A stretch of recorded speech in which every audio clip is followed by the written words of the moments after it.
dans l'émission Parole de femmes. Nous terminons notre belle semaine avec Shirley qui a été avec nous. Bravo, t'es restée jusqu'à la fin. Oui, c'est agréable, c'est agréable. C'est agréable en plus. Ah, excellent, excellent. Nous aussi. Oh. Je vais attendre la fin de l'émission pour formuler donner ton verdict final.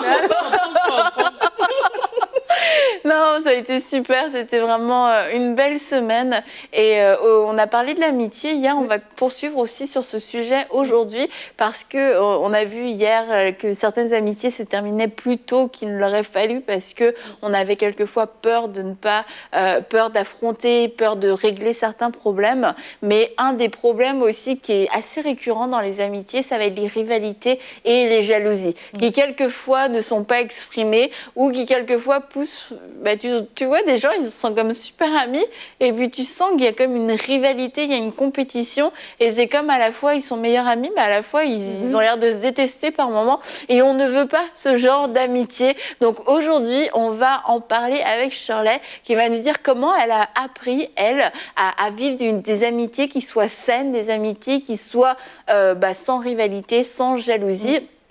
Alors, elle l'a vécu, Shirley. Bien, en fait, avec mes nouvelles amies à ma nouvelle église, j'aurais pu, d'une certaine manière, avoir ce sentiment, et gloire à Dieu, je ne l'ai pas, mais ne veut pas des amitiés, ça se crée avec des affinités. Des affinités, c'est souvent aussi dans une même sphère soit de ministère ou d'activité. Et veut pas, on est toutes dans la louange, on est des leaders de louange. Et j'aurais pu avoir ce sentiment-là, en plus qu'être plus âgée ou ne pas recevoir forcément leurs conseils, mais non, pas du tout. Au fond, pour moi, ça a été un tremplin de dire, OK, je peux m'améliorer. Je suis avec des filles qui sont aguerries et je me dis, il faut que je les regarde de façon positive pour dire, OK, ces filles-là peuvent m'amener plus loin. Je vais prendre leurs conseils au niveau du ministère, puis moi, je suis sûre et j'espère que je leur apporte autre chose, mais dans ce côté-là, je suis vraiment toute oui à entendre leurs conseils. Elles ont de l'expérience, elles sont bonnes, elles sont reconnues et c'est un privilège, en fait. Je le vois comme un privilège d'avoir un peu ce petit coaching parfois spécialisé pour moi lors de nos discussions où elles donnent leurs conseils et qui, en fait, moi, ça m'a énormément motivée à aller plus loin. Parce que je me rendais compte que j'étais quand même dans ta zone de confort? Ma zone de confort, oui, dans mon petit boulot dodo. Puis là, on parle, puis ouais, moi, je vais faire ci, je vais faire ça. J'étais comme, moi, je me regardais, puis je disais, moi, je fais quoi, au fond? Et c'était vraiment en temps de pandémie. Donc, quand... je considère que Dieu m'a parlé au niveau de l'écriture, puis que j'ai commencé, mais ces filles, elles m'ont apporté aussi des conseils, et ça m'a été vraiment bénéfique, et je veux leur remercier. Je veux leur remercier parce que ça m'a donné cette audace-là, puis de dire de faire quelque chose. Ouais. Et à aucun moment, tu t'es sentie menacée par leur don ou leur talent? Pas du tout, et mais ce que je veux dire aussi que je suis plus âgée aujourd'hui. Donc, j'ai eu un processus au niveau de mon identité, de savoir qu'est-ce que Dieu veut me dire, où sont mes limites, quels sont mes talents, et accepter et de voir, et en fait, même faire des éloges et encourager mes amis qui, elles, sont plus loin dans leur sphère aussi. Donc, on a des gens qui sont beaucoup plus connus, puis c'est bien correct. Par contre, j'ai une anecdote où je venais de commencer à chanter. Je venais de commencer à chanter et j'avais des éloges quand même à l'église. Hey, Shirley, tout ça. Et moi, je commençais, j'avais une belle confiance en moi. Et je me rappelle qu'il y avait un événement, ça c'était dans mon ancienne église, et il y avait un événement où, je ne sais plus c'était quel événement, mais on a invité d'autres personnes de l'extérieur. Et il y a cette fille qui est venue chanter, mais avec une voix. Une voix que, c'est ça, c'est indéniable. Il y a un talent, c'est même un don. Écoute, je peux te dire quand même que j'ai eu un petit sentiment pour dire, mais OK, super, bravo, moi je peux te faire des éloges, tu chantes bien, mais je ne veux plus te revoir dans mon église.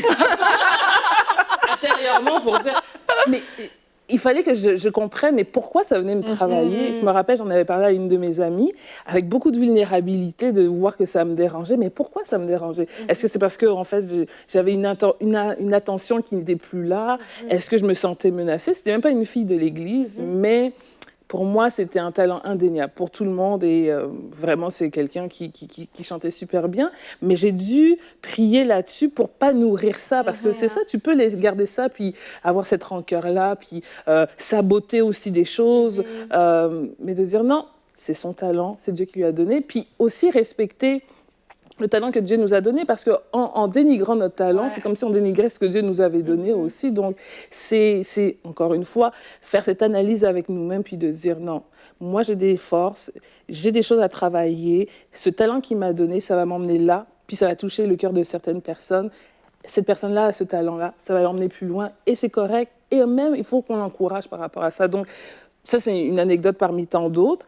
Une chance, puis j'ai pas été élevée comme ça, donc la jalousie, c'est pas quelque chose qui m'anime, mais c'est pour dire quand même qu'il y avait un certain processus, puis qu'aujourd'hui, avec le recul, ma maturité, non, je suis passée à... Non, c'est bon. Je ne suis plus là, Annabelle. Je ne suis plus là. Vous me cherchez. Non, mais je suis contente. Bon, et toi, Nadine?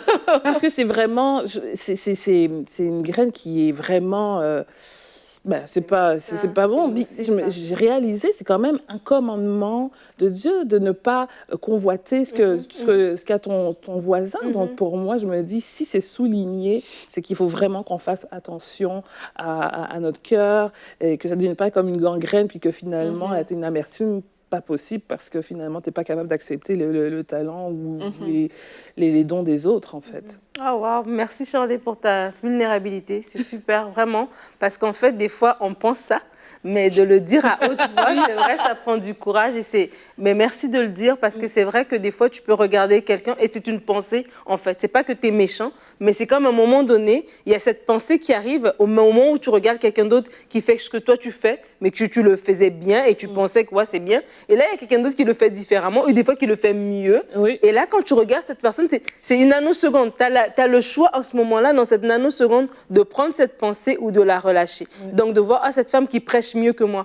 Cette famille, mettons, ou cette maman qui cuisine mieux que moi. Ce couple qui paraît mieux que le mien. J'ai la nanoseconde de voir ça comme, gloire à Dieu pour eux, ou de voir comme si leur bénédiction ou leur gloire, ou peu importe, ça venait enlever quelque chose chez moi. Mais en fait, dans la réalité, ça n'enlève rien. Ta voix n'a pas changé après. Tu as béni des gens par la suite, mais c'est une nanoseconde, en fait, où l'ennemi nous tente. Et c'est à nous de ne pas prendre cette tentation-là, parce que si on la prend, c'est comme un poisson qui mord un hameçon, ça s'accroche à lui et ça le tire, en fait, et ça va nous tirer hors de la volonté de Dieu, hors de notre destinée, lorsqu'on s'accroche justement à de la jalousie ou à des choses pareilles. Mais moi, ce genre de choses, ça m'est... Ouais, j'étais pas aussi violente que toi. Non, mais je me souviens une fois, on était plusieurs à prêcher et moi j'étais vraiment insatisfaite de mon message, le contenu, la forme, il n'y avait rien qui m'avait plu là-dedans. Et franchement, c'est comme tu te rassois, tu essayes juste de garder la face, mais tu pleures à l'intérieur, quoi. Tu te dis, merde, c'était sûrement le dernier message que je prêchais, c'était tellement catastrophique. Et là, je m'assois, je suis découragée, vraiment, je suis dépitée. Je me dis, mais c'était tellement nul, c'est pas possible. Et là, l'invitée d'après, la prédicatrice, là, elle prêche un message, mais alors, extraordinaire, extraordinaire. J'ai envie de pleurer tout le long, parce que j'étais touchée. J'étais là, non seulement mon message était nul, mais le sien est génial, elle aurait pu en faire un peu moins bien pour que, tu vois, il n'y ait pas autant de différence. Et tu te dis après, mais c'est pas possible. Les gens, ils sont là, ils viennent pour recevoir, et toi, t'es là en train de nourrir ce genre de pensée, mais ressaisis-toi, c'est horrible de nourrir ce genre de choses. Mais comme tu le dis, en fait, je pense qu'on l'a tous déjà vécu de différentes façons, et c'est de le reconnaître, c'est déjà une bonne chose. Donc bravo Shirley, bravo moi, Nadine n'a pas encore voulu reconnaître. Elle a dit c'est de le reconnaître, et puis ça va être la réaction qu'on va avoir, la manière dont on va le traiter, qui va faire toute la différence. Et là, quand on le reconnaît avec vulnérabilité, puis en se disant, c'est quelque chose qui est pas beau, en fait, j'ai pas envie d'être comme ça, j'ai pas envie de penser ça, j'ai pas envie que ça fasse partie de moi, le Seigneur va le traiter, puis va nous montrer des actions à poser. Quelquefois, ça va être d'aller voir directement la personne. Franchement, merci, c'était super. Ou alors de rien dire, ou quelqu'un va peut-être donner une critique et tu as trop envie de suivre parce que ça va te rassurer, et c'est juste de te taire dans ces moments-là. Ça peut être différentes choses. Ou alors, c'est de dire... j'ai raison, J'ai vu quelque chose que les autres n'ont pas vu. C'était du discernement. Et puis finalement, tu vas être un canal quelquefois de critiques, de calomnies. Et puis c'est pas quelque chose qui va honorer Dieu. Ou alors c'est aussi une troisième option, c'est de se sentir complètement au-dessus de ses sentiments. Ah non, moi je ressens pas de jalousie. Moi je ressens pas cette rivalité. Et puis du coup, tu vas complètement en faire un déni. Mais n'empêche que c'est là. Tu vis avec, tu penses avec, tu interagis avec, mais tu te sens au-dessus de tout ça. Tu n'as pas le courage d'affronter ce que tu ressens réellement et ça règle rien du tout parce que ça se multiplie au fur et à mesure du temps, au fur et à mesure des rencontres. Donc vous l'avez compris, cette question à choix multiples, la bonne réponse était la une. C'était la une, c'est qu'on le traite et qu'on refuse de garder ça et de l'exposer tout simplement à Dieu, puis d'oser le dire, de le verbaliser. Ah, Seigneur, en fait, j'ai ressenti de la jalousie. Quand un tel, mon ami, parce que là on parlait d'autres choses, peut-être de plus du ministère, mais dans le cadre de l'amitié, quand mon amie a annoncé qu'elle allait se marier et que moi je suis encore célibataire, ouais, j'ai eu un peu de joie. Mais sincèrement, Seigneur, tu connais mon cœur. Et en fait, là, j'ai de la jalousie. J'ai envie de dire, mais pourquoi elle? C'est pas juste. Franchement, elle mérite pas plus que moi de me marier. Et ben, j'ai besoin de te le dire, Seigneur, mais je veux pas rester avec ça. Et je veux pas passer l'année à suivre, à préparer son mariage avec elle et puis à nourrir ces sentiments-là. C'est de le dire, franchement, au Seigneur. Et puis de vouloir sincèrement que cette chose s'en aille et je crois que le Seigneur va nous aider à faire ce travail et va nous délivrer. Et je pense qu'il y a des remèdes aussi qu'on peut court-circuiter pour éviter, contrecarrer d'avoir ce genre de sentiments. Je me suis dit, il y a le contentement aussi. Il faut accepter aussi qui on est comme personne, les talents que Dieu nous a donnés. Donc l'acceptation de qui nous sommes, de nos talents que nous avons. La décision aussi de travailler sur nos manquements. Parfois, c'est parce que la personne a plus, mais toi aussi, tu peux travailler sur toi. Puis il y a des choses que tu dois travailler. Faire l'introspection sur toi aussi. Les raisons profondes de cette jalousie. Si c'est un manque de confiance, est-ce que c'est parce que c'est l'attention qu'on ne te donne pas? Donc, quand tu cernes et tu cibles bien le besoin, ben, c'est là-dessus que tu peux travailler par la suite pour pouvoir t'aider à éviter d'avoir ce genre de sentiments. Être heureux, juste être heureux pour les autres, ça fait tellement du bien d'être heureux pour les autres. Et puis, ça vient enlever toute ce genre de choses-là qui va venir pour nourrir tes pensées. Tu veux juste être heureux pour les autres. Puis, au final, tu veux que l'œuvre de Dieu se fasse, tu veux que la personne s'améliore, autant que tu veux que tu t'améliores. Donc, au final, tu veux le bien des autres. Donc, je pense qu'il faut aussi rationnellement parfois s'asseoir puis se donner des raisons comme ça pour pouvoir dire comme non, moi je refuse la jalousie, je ne veux pas embarquer là-dedans. Il y a quelque chose que tu as dit depuis le début de la semaine, c'est l'introspection. Que tu as vraiment fait cette introspection. Tu es une personne quand même, j'ai détecté ça. Grâce à la pandémie. Mais je crois que c'est important en fait, et pour tout le monde, en tant que femme, franchement on grandit, on doit aller de gloire en gloire. Et un outil que Dieu nous donne, c'est d'être capable de faire cette introspection parce que le Saint-Esprit ne va pas juste venir cogner à notre porte, change ci, ça. Des fois, c'est nous-mêmes aussi qui devons ouvrir nos yeux devant des choses, en fait. Et lorsqu'on parle de la jalousie, moi, j'ai envie de dire, en fait, que des fois, ça commence pas tant avec de la jalousie directe, mais ça va commencer avec une envie.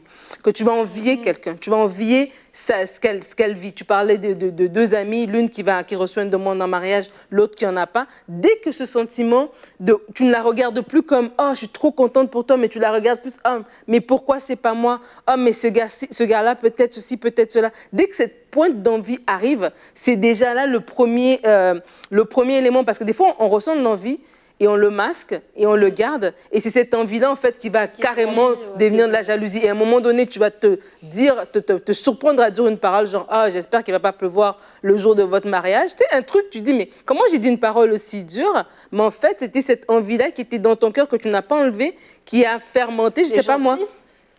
Qu'il va pleuvoir, mais des fois... Non, c'est gentil de dire j'espère qu'il ne va pas pleuvoir. Non, j'ai dit j'espère qu'il ne va pas pleuvoir. Ah oui, c'est gentil. Ah, c'est pour ça que tu n'as pas réagi. C'est vendredi, je suis tout mélangée, voilà. J'espère qu'il va pleuvoir. En tout cas, de dire un truc pas gentil. Mais en fait, c'est dans ces petites réactions que tu te rends compte que, ah tiens, mon cœur, je n'ai pas su le garder. Et des fois, ça vient, l'ennemi, des fois, il vient de façon tellement subtile. Et parce que des fois, ça fait honte d'avoir un sentiment de jalousie. Tu ta meilleure amie se marie et toi, tu es jalouse, tu as honte. Tu te sens coupable. Et donc, tu caches. Mais comme je dis, sincèrement devant Dieu. Et ce contentement dont tu parles, Charlie, c'est le Seigneur va nous le donner pour dire, OK, ça, c'est ta saison. Et je bénis ta saison. Et je célèbre ta saison. Et des fois, on va tellement célébrer les gens que quand ça deviendra notre tour, si ces personnes ne savent pas célébrer, Dieu va susciter d'autres d'autres personnes pour nous célébrer quand ce sera notre tour. Oui. Et dans Jacques 3,16, moi j'aime vraiment ce verset, moi je l'aime parce que c'est vraiment une mise en garde. En effet, là où il y a de la jalousie, il y a un esprit de rivalité, il y a du désordre et toutes sortes de pratiques mauvaises. Et on se dit, cette rivalité, cette jalousie, je vais bien la cacher pour que personne ne la voie parce que on n'en est pas forcément fier non plus, on n'en fait pas la publicité. Sauf qu'en fait, ça, comme on l'a dit, ça va forcément nous affecter et ça va nous pousser à avoir des actions, à avoir des paroles, à se trouver, à se dire des choses comme ça.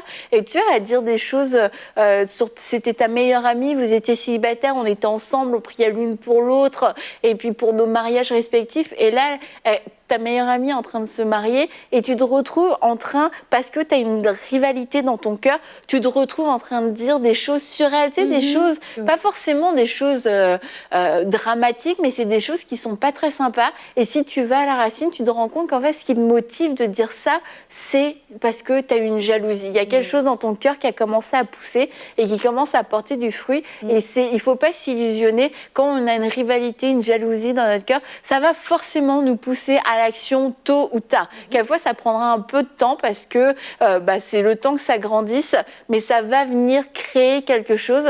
Et puis, au début, ça va peut-être être juste des petites pensées, une petite parole, un petit pic. Mais à la fin, ça devient notre réalité, ça devient notre vérité. Et au final, tu te construis une forteresse et d'un seul coup, cette personne qui était ton amie un an avant se retrouve être quelqu'un, mais que quasiment que tu détestes, quelqu'un à qui tu fais du mal, quelqu'un de qui tu es devenu ennemi. Et tu te dis, qu'est-ce qui s'est passé? Ça a commencé avec une racine de rivalité, avec une racine de jalousie. Alors vraiment, c'est quand même grave et ça vaut la peine de le traiter. Et puis ça vient tellement court-circuiter et salir des amitiés. Parce que tu vois, on voit, toi, tous les, excuse, mais si tu l'avais pas vu, mais tous les facteurs étaient là quand même pour que tu puisses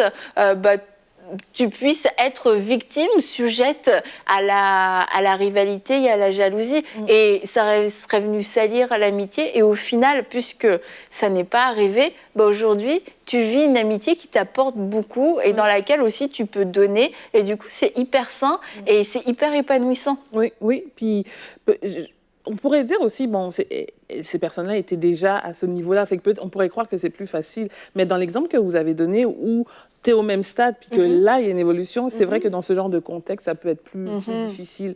Il y a un autre aspect aussi que je trouve intéressant dans l'amitié, que je mets un peu dans l'amitié parce qu'avec le temps, ça évolue. Il y a aussi ce rôle de grande sœur, un rôle que je trouve super important, que j'aime beaucoup. J'aime ça m'investir. Déverser tout ton savoir.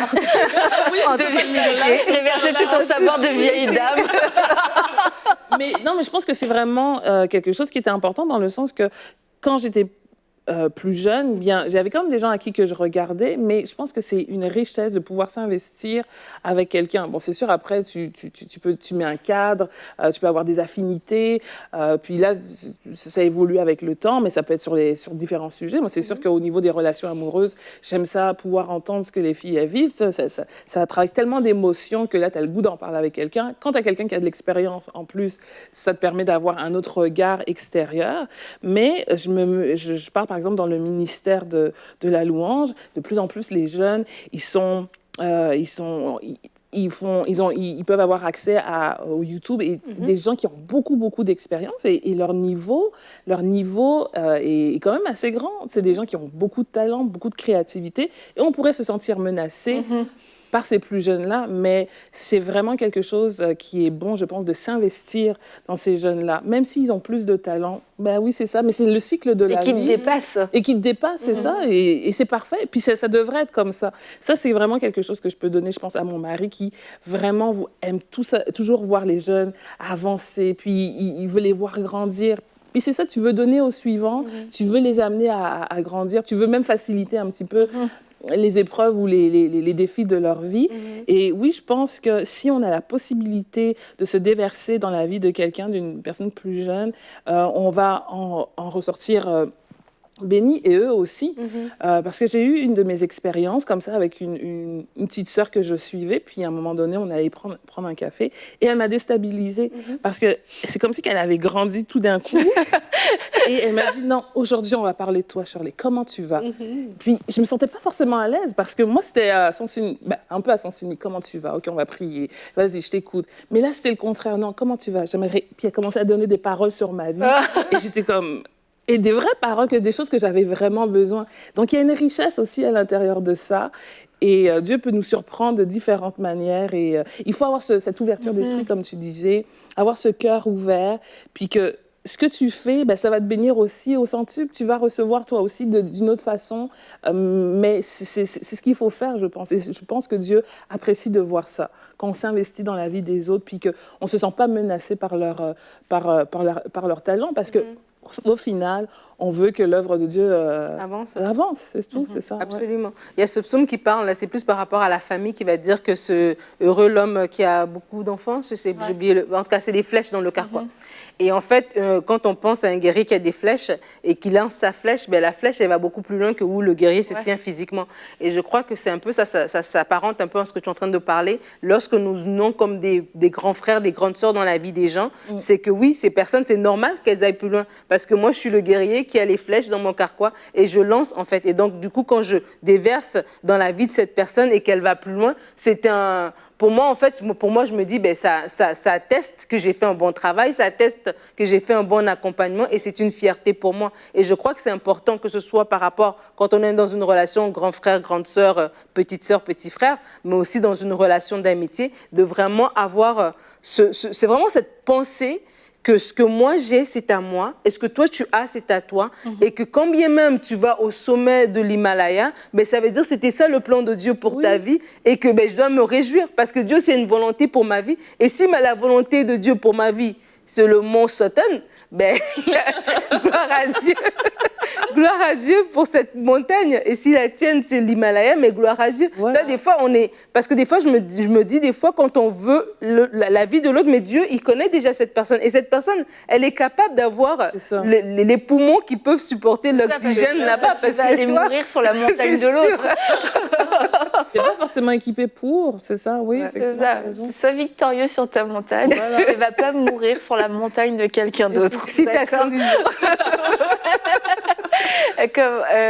T'avais fini? Tu voulais dire autre chose? Non, c'est bon. Ok, mince. Non, tu voulais dire autre chose. Tu voulais dire... Ah non, voilà, je sais. Non, tu voulais plus rien dire. C'est qu'une des choses à laquelle on peut s'appliquer, c'est de célébrer intentionnellement. On a dit pour les encouragements, si c'est pas naturel, d'apprendre à le faire. Et c'est aussi de célébrer nos amis. J'ai des amis et on sait qui sont nos amis. Ils réussissent quelque chose, ils avancent, ils ont une promotion. Peu importe ce que c'est, je me fais un point d'honneur à toujours les célébrer, à ne pas les laisser passer parce qu'on va en laisser passer 1, 2, 3 et puis soit on va juste devenir un ami passif ou alors ça peut être une porte ouverte, surtout si on a déjà cette faiblesse. Et je crois que d'être discipliné, avec le cœur bien entendu, mais d'être discipliné, de se dire non, je ne laisserai pas passer une de ces réussites sans la célébrer, ça va garder notre cœur, ça va nous permettre tout le temps d'éprouver notre cœur. Et puis s'il y a un petit truc, là j'ai du mal à lui dire félicitations, pourquoi, qu'est-ce qui se passe, tout de suite tu vas pouvoir le traiter et puis tu vas pouvoir avancer. Alors que quand on laisse passer 1, 2, 3, au final, puis de l'autre côté, ça se ressent. Tu sais, quelquefois on se dit, mais quelqu'un qui a, j'ai réussi, j'ai eu mon diplôme, et puis tu as un groupe, et là, il n'y a personne qui ne dit rien. Enfin, non, tout le monde te dit quelque chose, mais il y en a un qui ne te dit rien. En fait, c'est comme tu le vois. Et comme tu disais plus tôt dans la semaine, qu'à la fois, tu as 10 commentaires positifs, tu en as un qui est négatif ou qui est silencieux, et c'est celui qui attire ton attention, parce que, quelque part dans l'amitié, on attend cet échange. Moi, je suis là pour toi et je te célèbre. Moi aussi, en fait, ça me fait plaisir. Puis quand tu me célèbres pas, c'est pas que j'en ai vraiment besoin, mais c'est un manque. Et puis quelquefois, ça peut éveiller des soupçons. Pourquoi? Est-ce qu'il s'est passé quelque chose? Et je pense que c'est des bonnes façons de fermer la porte au diable des deux côtés de l'amitié, en fait. Oui, puis avoir qu'on a ce genre de soupçon de jalousie, c'est aussi ne pas faire confiance à Dieu, de croire qu'il a qu'il a pas, il a notre plan entre ses mains. Donc, c'est lui faire confiance aussi. Donc, si on a ce genre de réflexe, c'est vraiment aller chercher, prier pour que Dieu puisse monter en nous ce qu'on a à travailler, et puis de lui faire confiance aussi, parce que c'est ça, ça peut être dur de faire confiance quand tu sais pas où tu t'en vas, de voir que les autres réussissent, puis tu te dis, ben là, moi je fais la même chose, pourquoi j'ai pas ce même mérite-là, pourquoi les choses avancent pas pour moi? Mais tu reviens à Dieu, tu parles avec Dieu, et je pense que comme ça les choses s'estompent, la frustration s'estompe, la jalousie s'estompe, et tu lui fais simplement confiance, et à un moment tu auras ta saison aussi, ta saison, et tu auras encore des amis pour célébrer avec toi. Ce sera cool quand même. Bah, merci beaucoup, Shirley, d'avoir été avec nous toute cette semaine. On a passé, je peux le dire, on est à la fin de cette semaine. On a passé une belle semaine avec toi. Merci et à on vous. se réjouit de tout ce que le Seigneur a fait dans ta vie et puis qu'il a pu travailler ton cœur dans ce temps de pandémie. Et comme on le disait, c'est encore ce temps de la rentrée. Et peut-être que vous n'avez pas fait ce travail d'introspection comme Shirley l'a fait. Et je vous invite à le faire. Et comme on vous le dit toujours dans Parole de Femme, faites-le avec le Saint-Esprit pour ne pas aller vous perdre dans des endroits et des recoins. Faites ce travail avec le Saint-Esprit, mais il doit sortir quelque chose de bon de cette période où on l'a vécu tous différemment. Mais si ça a été parce que vous avez perdu votre emploi, vous n'avez pas pu aller à l'église, vous avez perdu des amis, vous êtes senti seul, ou alors vous êtes senti complètement débordé parce que peut-être que vous faisiez partie du département médiatique de votre église, peu importe comment vous l'avez vécu, c'était une période spéciale. Et de cette période spéciale, c'est important de pouvoir faire le point, d'en tirer les bonnes conclusions et puis de pouvoir grandir et avancer. Voilà, les choses avancent, les choses évoluent et c'est important de se positionner, de savoir où on en est, de savoir qui on est, dans quel temps nous vivons pour ne pas être passif et puis que dans un an, finalement, vous disiez « Ah ouais, en fait, c'était ce temps de confinement qui m'avait complètement déboussolé puis je m'en suis pas rendu compte. » Non, aujourd'hui, c'est le temps de prendre ce moment d'intimité avec le Saint-Esprit et puis de pouvoir avancer, de pouvoir devenir un disciple si ce n'est pas encore le cas pour vous et de pouvoir tirer des leçons de tout ça comme Shirley a pu le faire, a pu s'approcher de Dieu, elle a grandi dans ses amitiés, elle a grandi dans sa relation avec Dieu, dans son service. Alors voilà, faites comme Shirley. Merci Shirley, à toi d'avoir été agréable. Oh, oui, merci. Oui, j'attends l'invitation encore, j'ai vraiment le goût de revenir. Je ne sais pas ce qu'elle a voulu dire par là. C'était pas très clair. On vous dit à très bientôt pour une prochaine émission de Parole de Femme.